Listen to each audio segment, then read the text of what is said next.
기도하겠습니다. 하나님 아버지, 이 새벽에도 저희들이 함께 모여 교회를 위해서 기도하게 하심을 감사드립니다. 주를 경외함과 교회를 사랑함으로 드리는 저희들의 기도에 응답하여 주옵소서. 교회를 이전하는 문제가 순탄하게 이루어지고 어려움이 있어도 교회가 흔들리지 않을 수 있도록 은혜를 허락해 주옵소서. 말씀으로 저희들에게 교회에 대한 소망을 더욱더 풍성케 하셔서 교회를 위해 힘써 기도할 수 있도록 은혜 내리워 주옵소서. 걸어가신 예수님 이름으로 기도드립니다. 아멘. 찬송가 410장입니다. 찬송가 410장입니다. 토요일 찬송가는 468장입니다. 410장입니다.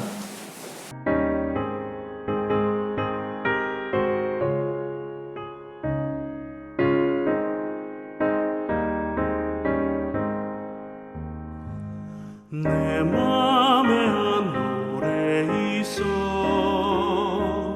나 즐겁게 늘 부르네 이 노래를 부를 때에 큰 평화 임하도다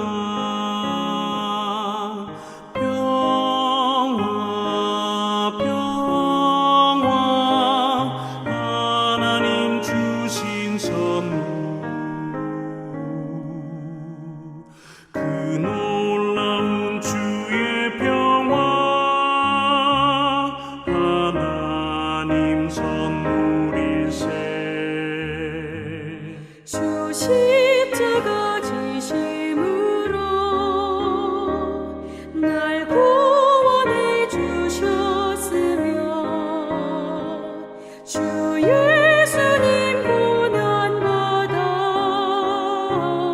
나 평화 누리도다 평화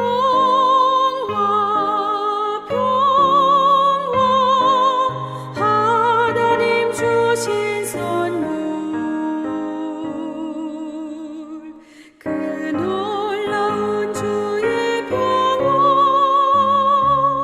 하나님 선물일세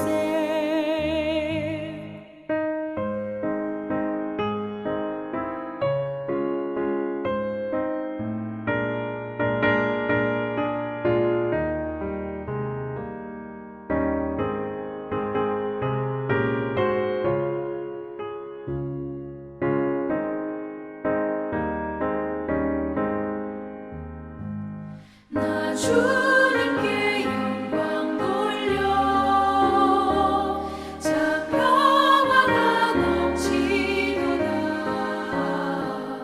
주 하나님 은혜로서 이 평화 누리도다 평화 하나님 주신 선물 그 놀라운 주의 평화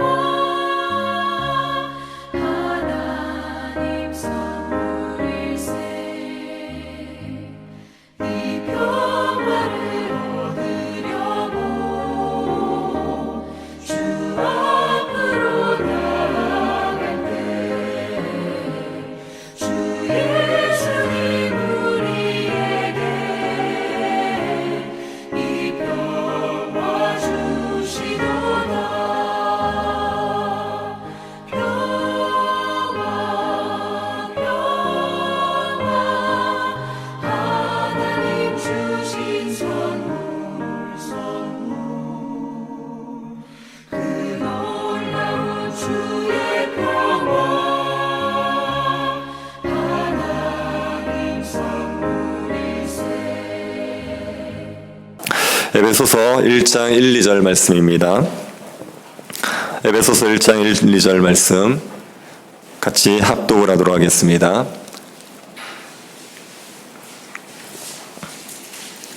에베소서 1장 1, 2절입니다. 찾으셨으면 합독하도록 하겠습니다.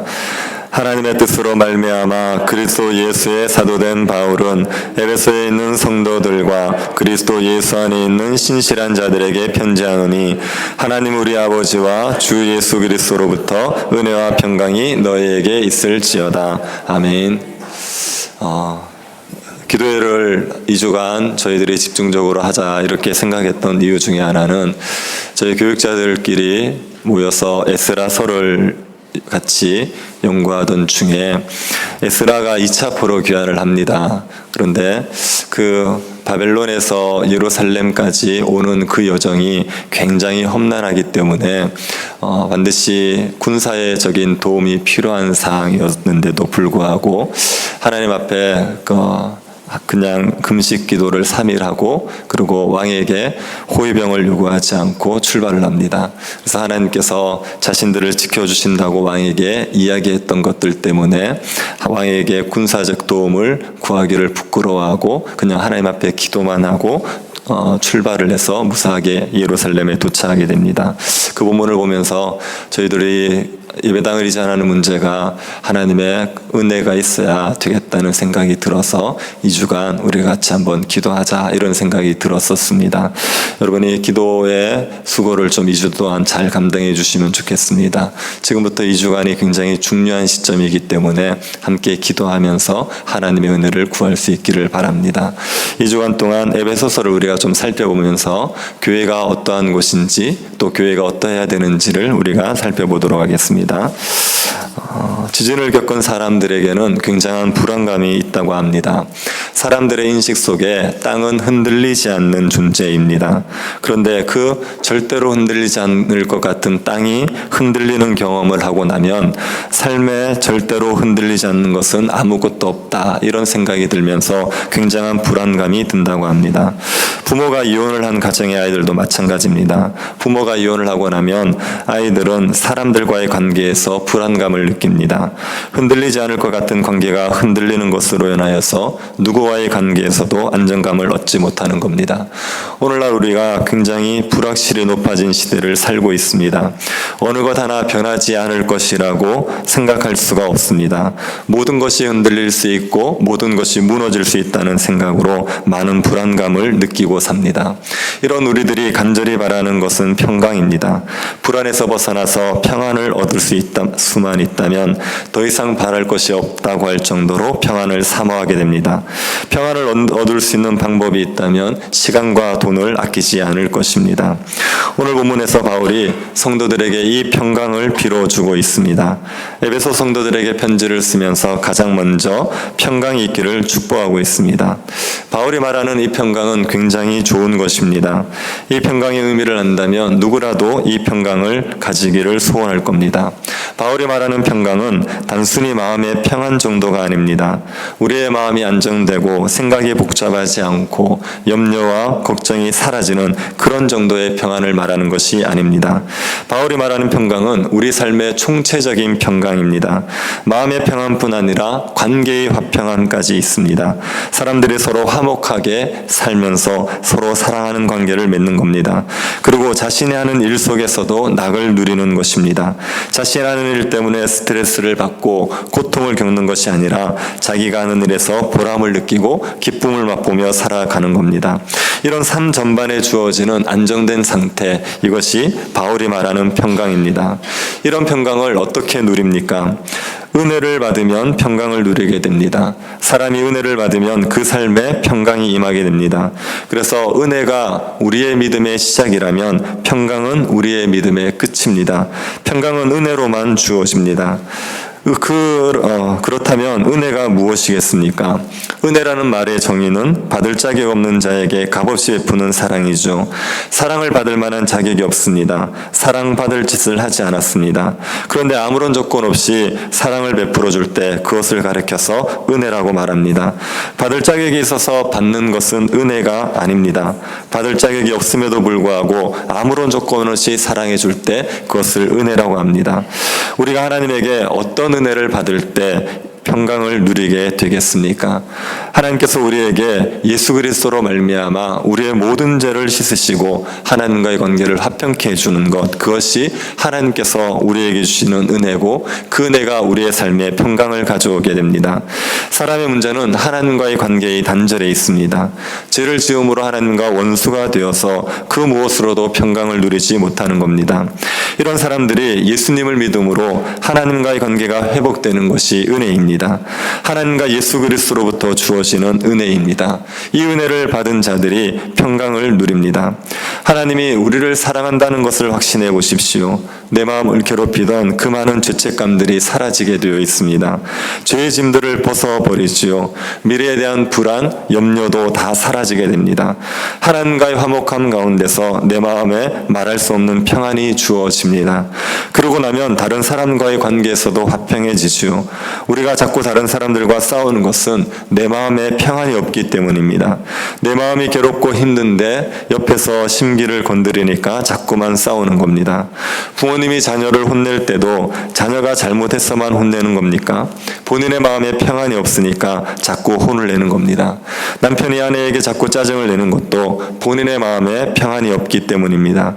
우리의 마음에 평안이 없어서 다른 사람과 화평하게 지내지를 못하는 겁니다.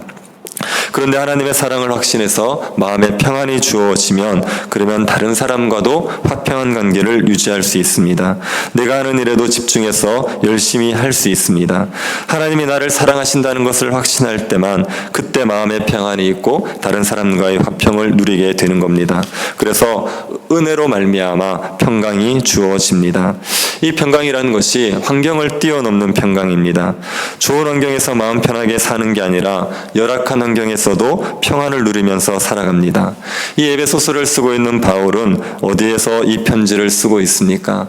감옥에서 쓰고 있습니다. 로마 감옥에서 이 편지를 쓰고 있죠. 감옥 안에 있는 사람이 감옥 밖에 있는 사람에게 평강을 빌어주고 있습니다. 감옥 안에 있는 사도 바울은 평강을 누리지 못하면서 감옥 밖에 있는 사람들에게 너희만 평강을 누리라 이렇게 말하지는 않았지요.